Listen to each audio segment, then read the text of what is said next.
buenas noches, bienvenidos. Esto es Decisión Libre 2023, el espacio de entrevistas sobre elecciones de Guatevisión y Prensa Libre. Esta noche continuamos con el análisis y tenemos como invitados al licenciado Alejandro Maldonado Aguirre, expresidente de la República, y al doctor Eduardo Stein, ex vicepresidente de la República. Ambos, buenas noches, bienvenidos a Decisión Libre. Buenas noches. Y para realizar esta entrevista nos acompaña en el estudio el periodista Otto Ángel. Buenas noches, Otto. Alejandra, buenas noches. Muchas gracias por acompañarnos en Decisión Libre. Estamos a 4 días de que cierre la campaña. El viernes al mediodía termina la campaña oficialmente y los guatemaltecos están convocados para elegir presidente, vicepresidente, renovar el Congreso y 340 alcaldes y el Parlamento Centroamericano. Así que hay mucho de lo que debemos de hablar, particularmente del estado de la democracia, dos personas que ostentaron el poder en los últimos 20 años. Así es, y precisamente vamos a dar inicio a esta entrevista. La primera pregunta sería, ¿cuál es el estado de la democracia que observan en el país, presidente Maldonado? Bueno, evidentemente somos un país de apertura, democrático, todo el mundo puede opinar, formar partidos políticos, participar en eventos políticos muy distintos a otras partes de la geografía centroamericana donde las restricciones son tremendas. Guatemala está en un país de apertura completa, pero, y eso es el problema que tendrán que discernir también los mismos partidos, cómo hacer lo posible para no confundir. Es decir, ya cuando se presenta un menú de 20 aspirantes, es bastante complicado para los guatemaltecos decidir en el momento de ir a votar por quién se van a inclinar. Pero claro, eso es democracia. Vicepresidente Stein, ¿qué tipo de democracia observa usted en el país según su análisis? Una mezcla entre el paraíso y Xibalbá. Desafortunadamente, estamos viendo una serie de síntomas que parecieran estarse erigiendo como límites a esa apertura y a esa libertad que el presidente aludía. Hay en efecto una serie de dudas, inquietudes sobre el proceso electoral, en donde grandes sectores de población tienen una confusión respecto de los alcances y los límites reales que nuestra democracia ofrece, sobre todo por incidentes, si les podemos llamar así, recientes, algunos incluso no directamente ligados a la campaña o a las campañas electorales, al proceso electoral mismo, pero que lo afectan. Como estudioso que uno se mantiene de las realidades hemisféricas, sobre todo en mi tarea reciente más ligado a aspectos de migración, nosotros somos un país que está en el centro de las preocupaciones de los norteamericanos, de los mexicanos, de los canadienses y en cierta forma también de los Estados miembros de la Unión Europea, y están viendo con alarma precisamente que los fundamentos de nuestra democracia empiezan a tener una serie de condicionamientos que vendrían a cuestionar los derechos fundamentales de la población guatemalteca. Y la pregunta sería, ¿cómo llegamos a eso, licenciado Maldonado? Bueno, en realidad, porque el país se ha abierto a diferentes corrientes y a la sencillez de formar partidos políticos. Acuérdense que hubo épocas en que formar un partido político era una hazaña completa, pero al disminuir el número de militantes de un partido político. En este caso, pues cada quien organiza su partido político. Aquí, fácil, sin mayores consecuencias. ¿Por qué? Porque el sistema pasó de una época de 4 partidos esenciales a un montón de grupos que se fueron formando a través de la sencillez que efectivamente tiene el sistema electoral guatemalteco.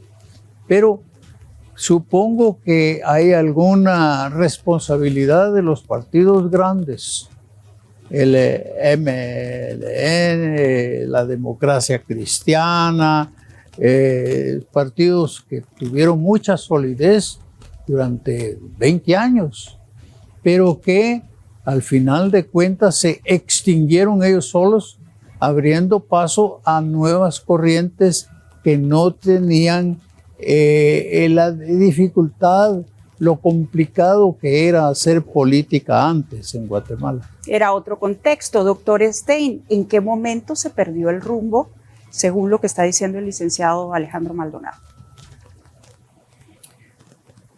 Aquí sí nos metemos en aguas turbias, porque depende mucho con quién uno converse sobre precisamente los elementos fundamentales de tu pregunta. ¿Por qué, por ejemplo, se utilizaron criterios distintos a la hora de valorar y de aprobar o reprobar la inscripción de candidaturas?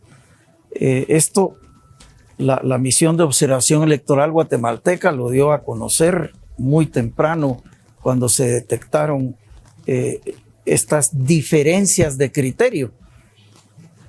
Pero ¿de dónde salen estas diferencias de criterio lo suficientemente pesadas como para que condicionen decisiones del máximo tribunal electoral del país? Lo mismo podemos decir de estos criterios diferenciados cuando vemos que es el primer proceso electoral guatemalteco que se desarrolla en medio de la prevalencia de las redes digitales o de las llamadas redes sociales. Es primera vez que en efecto estamos viendo una prevalencia del acceso sin discriminación alguna, donde cualquiera persona sin credenciales que lo avalen puede empezar a hacer circular venenos por las redes digitales sin ninguna consecuencia. Estamos ante una realidad venenosa que no tiene ningún tipo de regulación y por supuesto no podíamos pensar en que la autoridad electoral se atreviera a meter un criterio de limitaciones a las redes digitales. Jamás podría haber sido aceptado. Pero aquí viene un tercer elemento que complicó todavía más las cosas y es la intervención del aparato de justicia. Un aparato de justicia que, por cierto, tiene una Corte Suprema de prestado por 3 años y 8 meses, saltándose la fecha constitucional, en donde, perdonen lo que voy a decir, pero las elecciones se deciden en las urnas, no en las cortes, que es lo que tiene más confundida a la población. Y en este momento vemos una elección o un proceso electoral judicializado. ¿Es así? Licenciado Maldonado. Bueno, yo quería hacer una remembranza. Y eso recuerdo, el doctor Juan José Arévalo abrió un proceso cívico con un adjetivo luminoso. Dice, las alegres elecciones. Así lo calificaba el doctor Juan José Arévalo. Ahí vienen las alegres elecciones. Y creo que los guatemaltecos deberíamos de recobrar, acudir al evento con el anhelo que sea pacífico, correcto, inteligente y válido. Bienvenido al debate con dignidad. Emitir el voto con entusiasmo y acatar el resultado con respeto. Si podemos lograr de esa manera, vamos a ir dándole más seriedad y consistencia a nuestro sistema democrático electoral. El asunto es si tendremos las condiciones para eso, Otto. Bueno, sí, yo lo que iba a preguntar era qué tanto va a aportar a las soluciones de país y todo este contexto de los riesgos, alarmas que hemos venido hablando en esta primera parte, esta votación que va a ocurrir el domingo próximo. ¿Cómo va a quedar el país después de las 6 de la tarde cuando las urnas se cierren, doctor Stein? Otto, con muchísimo respeto por los años que llevamos de conocernos, pero eso depende fundamentalmente de las ciudadanas y de los ciudadanos que acudan a las urnas. Hemos visto surgir una serie de opiniones, algunas muy vigorosas, de personalidades políticas, que para que la ciudadanía demuestre su rechazo a las condiciones actuales en que está Guatemala, voten nulo. Yo creo que es un disparate. En realidad, votar nulo es ceder precisamente a esas fuerzas que buscan el continuismo, más espacio para poder ganar las curules, para poder ganar las elecciones en las alcaldías y para ver quién pasa a la segunda vuelta. Pero ¿no es mandar un mensaje también? Un voto nulo ganando la primera ronda. ¿Pero mensaje a quién? Si de todas maneras, a como está de deficiente la ley electoral y de partidos políticos, el voto nulo no hace más, insisto, que hacerle un favor al continuismo. Nosotros necesitamos que cada ciudadana y cada ciudadano que están empadronadas y empadronados vayan a votar después de haber reflexionado con información públicamente verificable cuál es la ruta de personas que más representa sus deseos de cambio en Guatemala. Don Alejandro, ¿qué posición tiene usted respecto al voto nulo? No produce nada positivo. Es un escape que no tiene sentido. El político tiene que enfrentar las situaciones concretas y debidas, no llegar al hecho de voto nulo. Es un voto que no va a producir absolutamente ningún resultado, porque la legitimación de los gobiernos se da con el resultado electoral.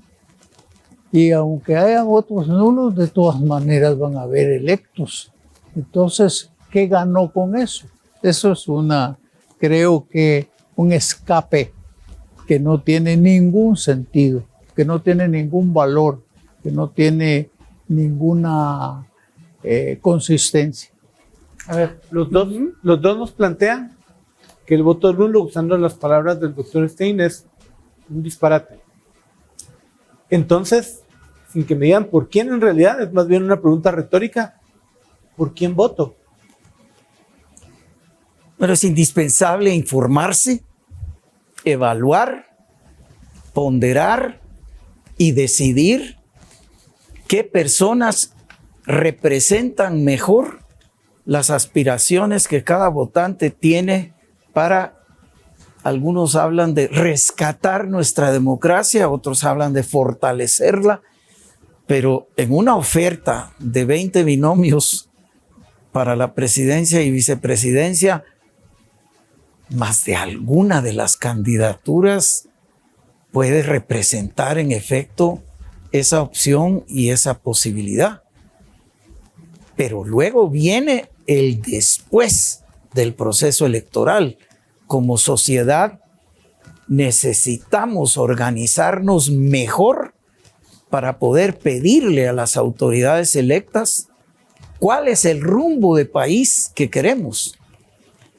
Pero no sé si en esto tendríamos algunos minutos luego para poder por lo menos comentar algunos de los temas fundamentales. Claro que sí. ¿Cuáles serían esos temas fundamentales, doctor?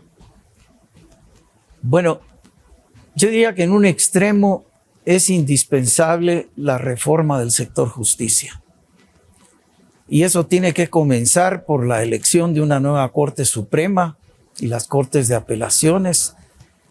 Pero no tenemos en la actualidad un sistema de justicia verdaderamente independiente, y de allí que grandes sectores de la población se sientan en una atmósfera de indefensión. Segundo, yéndose más a la agenda social, aunque pueda sonar como un eslogan, pero nosotros acarreamos como país una vergüenza internacional incalificable en la desnutrición crónica infantil. Y ya se demostró que es posible reducirla, pero en la discontinuidad de cada 4 años de cada administración, cada gobierno echa al desaguadero lo que intentó el anterior. La población organizada necesita, en efecto, convenir en algunos temas fundamentales para pedirle a quien resulte electa o electo en la presidencia de la República, pero sobre todo al Congreso de la República, que es el órgano de decisión pública que más ha obstaculizado los verdaderos espacios democráticos del país. Licenciado Maldonado, ¿usted agregaría otros elementos a esas reformas? Sí, y uno muy específico que yo he observado. Los profesionales que son llamados para influir en la designación de la Corte de Constitucionalidad, para empezar. ¿Qué ocurre? Que también tiene voto los abogados. Pero ¿cuántos abogados van a votar? Muy pocos. Y muy manipulados a veces. El rey de las cosas que puede mover. Yo creo que si se va a integrar una Corte Constitucional cada 5 años, sería lo más elemental que el voto de los abogados colegiados sea obligatorio, que todos los abogados dediquen mediodía en hacer unas colas interminables si quieren, pero tienen que ir a votar. Y si no votan, que sean sancionados, suspendiéndolos en su colegiación durante unos 3, 4, 5, 6 meses. ¿Por qué? Porque si para integrar cortes se le da participación a los profesionales, que no sea solo un grupito de arreados y acarreados los que van a hacer el voto.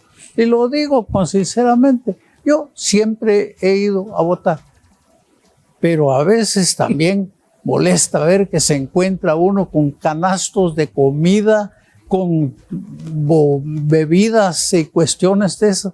Digo, si eso no es eso para un grupo que está financiando estos gastos. Y de alguna manera la elección, en ese sentido, es un reflejo de la elección general. Ya se imagina el honor para los abogados decir, vamos a integrar, y no solo pues la Corte de Constitucionalidad, sino lo que corresponda, cuando se les da el privilegio de ser formadores de la institución, que si vamos a formar una Corte de Constitucionalidad cada 5 años, a mí no me costaría mucho, aunque esté algo viejo, hacer la cola durante 2, 3, 4 horas y que nadie me va a pagar nada, desde luego. Pero mi obligación es devolverle a mi país los linderos de la seguridad y de la confianza. Pero mientras la elección del colegio la decidan 220 y 314 y alguna cosa así, que no es el signo de un colegio que ya lleva 30,000 afiliados. Bien, pues con esto nos vamos a ir a la primera pausa. Esto es Decisión Libre 2023. Hoy en el estudio nos acompaña el licenciado Alejandro Maldonado Aguirre, expresidente de la República, y también el doctor Eduardo Stein, ex vicepresidente de la República. Ya volvemos. Bien, ya estamos de regreso. Gracias por continuar con nosotros. Esto es Decisión Libre 2023. Hoy en el estudio nos acompaña el licenciado Alejandro Maldonado Aguirre, expresidente de la República, y también el doctor Eduardo Stein, ex vicepresidente de la República. Otto Ángel, ¿tienes algunas preguntas? Sí, a ver, yo le había planteado la pregunta de, bueno, no votemos nulo, o parafraseando, no hay que votar nulo, y preguntaba por quién voto, y el doctor Stein me respondió, pero me gustaría escuchar también la respuesta de don Alejandro Maldonado. Bueno, no votemos nulo. ¿Por quién voto, doctor? Pues yo no promuevo un candidato, pero hay que hacer pruebas. Votemos por las mujeres, hombre. Ya es tiempo, ya es necesario.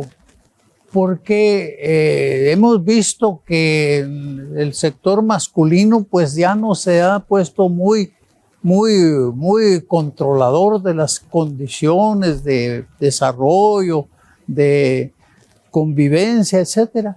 Yo diría, votemos por las mujeres para que ellas puedan hacerlo.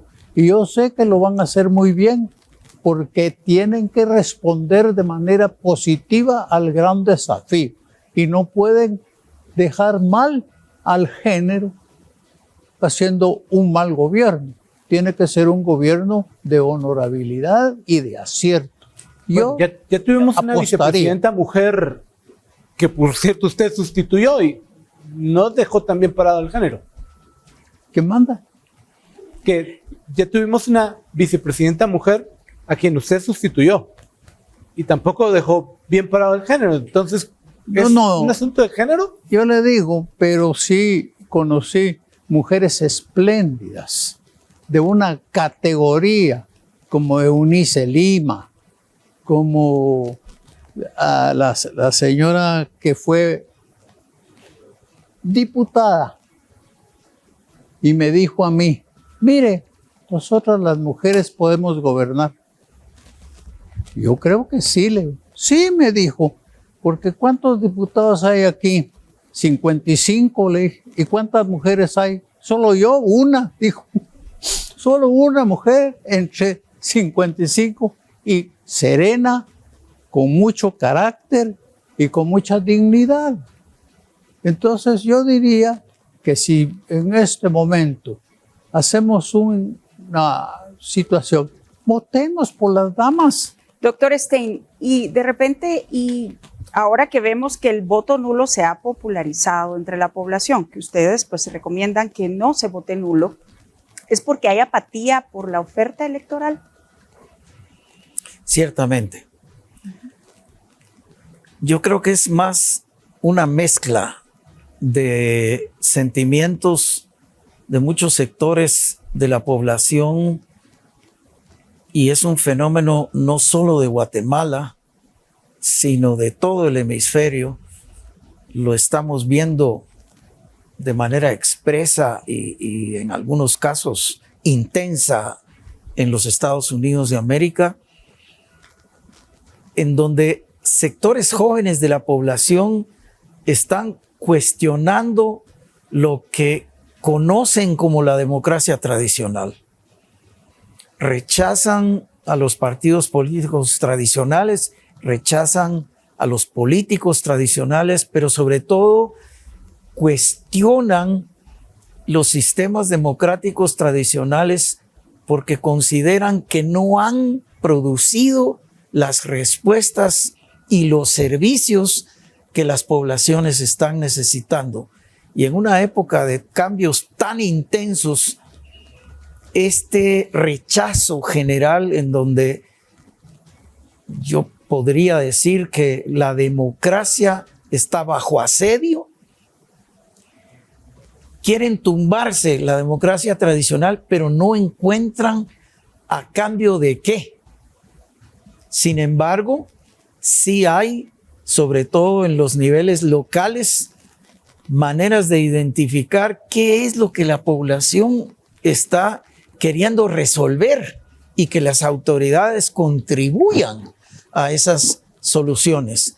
Como no lo encuentran, mejor se van del país para buscar otras mejores oportunidades. Es en esa perspectiva en donde yo me atrevería a decir que hay que retornar al valor esencial y profundo del voto.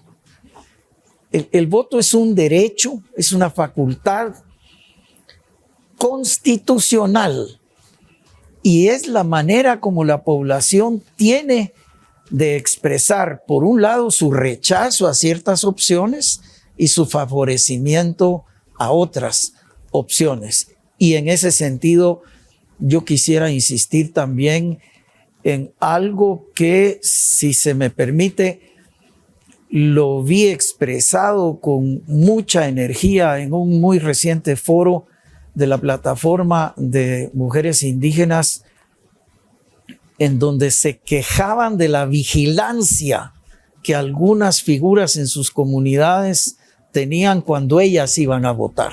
El voto es secreto y nadie tiene el derecho de ponerse a averiguar por quién cada una y cada uno de los ciudadanos y ciudadanas ha votado. Esa secretividad hay que protegerla a ultranza para que en efecto a la hora del final del escrutinio la voluntad ciudadana pueda ser expresada sin ningún condicionamiento. Pero ¿será que en el sistema electoral en el que nos encontramos actualmente o en el ambiente que se ha generado alrededor del mismo están las condiciones para eso? Bueno, principalmente en el interior de la República. Yo diría que a pesar de los tropiezos, existe un conjunto de garantías para que en efecto el voto ciudadano sea emitido con toda libertad, el secreto del voto sea respetado y afortunadamente por el sistema que tenemos de las juntas electorales, que por cierto es envidiado por varios países, nosotros podamos tener garantías de la A a la Z de ese respeto por el voto ciudadano que va a ser reflejado en el escrutinio final. En comunidades pequeñas es en donde más existe esa vigilancia para ver por quién está votando cada persona. Pero ahí sí que las condiciones en que se emite el voto tienen que permitir, a como dé lugar, que sea en efecto personal, sin condición alguna y secreto. ¿Y qué nos dicen de la autoridad electoral? Porque hace 40 años, cuando comenzamos con estos procesos democráticos, había un altísimo nivel, una alta reputación de los magistrados del Tribunal Supremo Electoral. ¿Cómo la perciben hoy, don Alejandro? Bueno, realmente hace poco que se ha instalado esa autoridad, está haciendo su primer trabajo en estas elecciones. Esperamos pues de que sea ordenado, que tenga seguridad y confianza, que atiendan bien el sistema de administración del evento. creo que debemos de confiar en que el resultado puede ser correcto. Por lo menos los que votamos aquí en la capital sabemos que se desarrolla bien, pero hay que creo yo que no hay razón para desconfiar. Pero sí quisiera tener algo más de conocimiento, porque yo no he militado en el esquema político ya desde hace bastantes años. Solo yo quería decir algo, lo hice por escrito para no tomar mucho tiempo, que dice: sabiduría para elegir. Frente a un proceso electoral variado y amplio como nunca antes, con tantas alternativas personales y programáticas, tengamos confianza en la capacidad del elector, que no estará dispuesto a comprar espejitos. No lo guiará el miedo ni tampoco el sadismo. No nos dejemos robar la esperanza, como dijo el Papa Francisco. Doctor Stein, a propósito del miedo, ¿qué tanto miedo se percibe en el país en diferentes esferas? Bueno, yo sería irresponsable si compartiera una opinión inclusiva de toda la realidad nacional, pero lo que hemos percibido a partir del trabajo de investigación constante de los centros de pensamiento del país es que sí existe una importante dosis de temor en varios sectores de la población, precisamente en parte por lo que mencionaba hace unos minutos, de que no hay confianza en que el sistema judicial va a proteger a la ciudadana y al ciudadano ante eventualidades de riesgo. Segundo, porque hay una presencia innegable de organizaciones ligadas al crimen transnacional en nuestro territorio, en todo el istmo centroamericano, porque aunque es cierto, hemos sido históricamente un corredor de ilegalidad, nunca como ahora había una presencia tan amplia, tan grande y tan influyente de grupos ligados al crimen transnacional y que van más allá del negocio de la droga. O sea que ya no solo se limitan a los controles sobre el narcotráfico, sino que han encontrado otras posibilidades de negocio, incluyendo el coyotaje para llevar personas de manera irregular hacia el norte.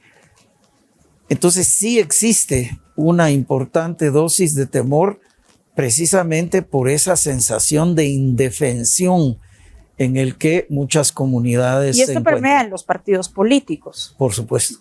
Y se observa en este proceso electoral. Por supuesto.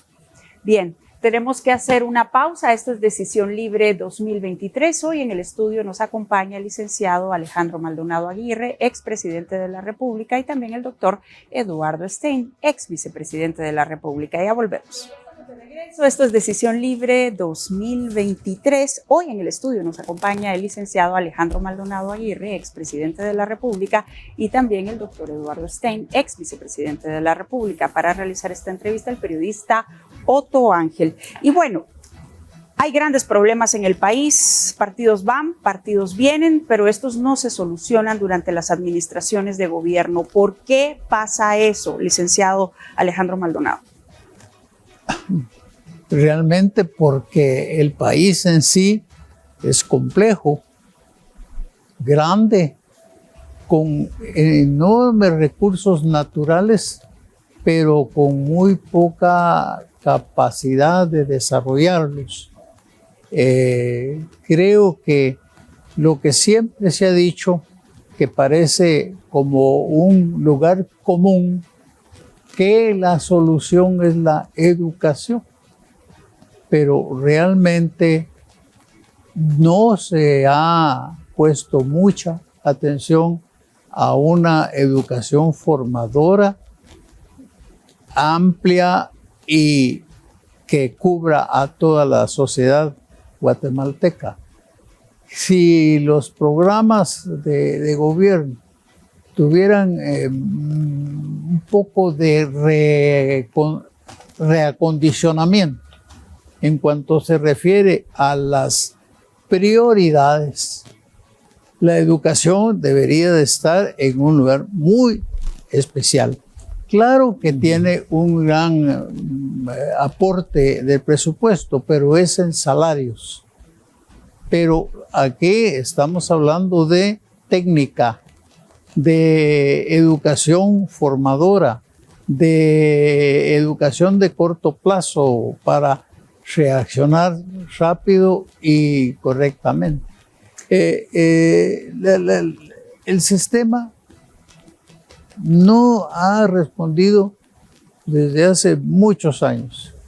La educación ha sido en este momento un procedimiento sindical, pero no de superación técnica bien lograda.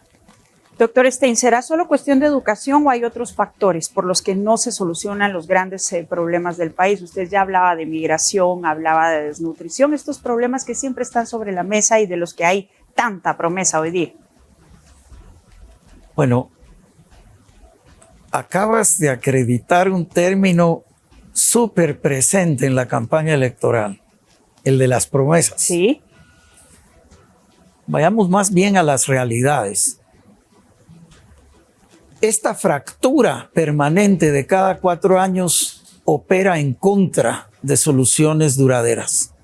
Desafortunadamente, no hemos logrado una maduración suficiente como sociedad que se refleje además en una institucionalidad estable para que en efecto existan políticas que trasvasen los 4 años de una administración, que la siguiente administración las recoja y las mejore y las perfeccione, para que en esa perspectiva duradera se puedan ir solucionando diversos y aquejantes problemas de nuestra sociedad.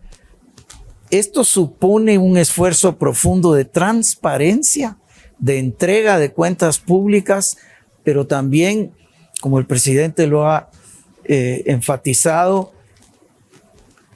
que vaya más allá de intereses de grupo, como puede ser un interés sindical, y que vaya en profundidad a resolver no solamente los pendientes históricos que el país tiene, en el caso del ejemplo de la educación, muy evidentes, pero también agravantes recientes producidos por el desastroso,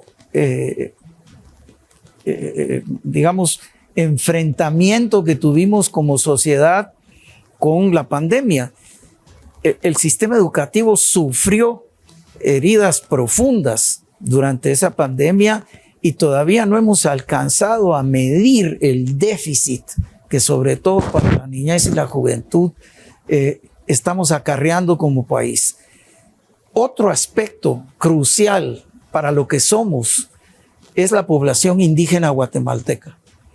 En términos gruesos, es la mitad de nuestra población y sin embargo tenemos una historia como país de exclusiones diversas de esta población a oportunidades de desarrollo.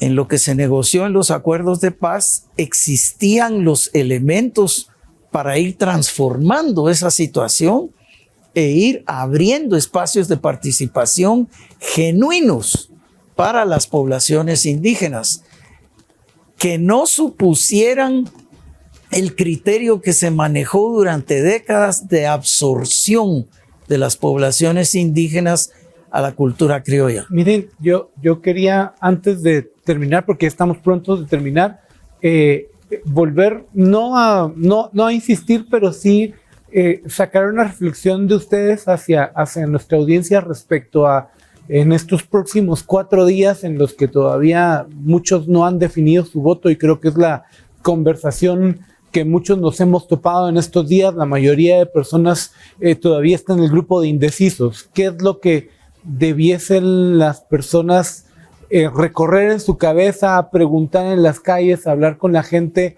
de cara a tener el mejor resultado posible, aun cuando las condiciones son complejas? Tenemos ya muy poco tiempo, pero les quisiera una reflexión final en ese sentido, don Alejandro y doctor Stein. Si quieren, comenzamos con el expresidente Maldonado. Sí, realmente la gran cantidad de candidatos complica en cierta manera porque no se ha podido lograr. Y es un caso que menciono que es muy personal. Cuando nosotros tuvimos participación, los debates entre Manuel Colom y su servidor orientaban. Y aunque teníamos distintos enfoques, ambos éramos progresistas. Y cuando tuvimos, él era alcalde y yo ministro, trabajábamos conjuntamente. Yo le daba los maestros y él construía las escuelas. Hacía una buena colaboración. Creo que ese es el problema nuestro, ¿verdad? Que no se ha dado un poco de coordinación, de confianza y de seguridad en beneficio común de lo que estamos para servirle, que es al país. Confianza, diría usted entonces, licenciado Maldonado. Doctor Stein. Insisto en lo que ya dije al principio del programa casi. Cada votante necesita informarse y ojalá acceder a información que pueda ser públicamente comprobable. En esto los medios de comunicación tienen un papel, ahí sí, democrático en profundidad. Necesitan poder evaluar, ponderar y decidir realmente, insisto, qué opción representa mejor las aspiraciones de la Guatemala que quisiéramos poder ser o poder llegar a ser. Y si me permites, cabal, cuando estaba hablando de la población indígena, me recordaste que ya se terminaba el programa. Pero ahí hay valores increíbles que nosotros pudiéramos poder cultivar si respetáramos la diversidad de la riqueza que somos. Y ahí también hay un elemento a considerar a la hora de emitir el voto. Bien, pues muchas gracias a ambos por habernos acompañado en Decisión Libre 2023. De esta manera concluimos el programa de hoy. Nos acompañó en el estudio el licenciado Alejandro Maldonado Aguirre, expresidente de la República, y también el doctor Eduardo Stein, ex vicepresidente de la República. Otto Ángel. Feliz noche. Buenas noches, que descansen.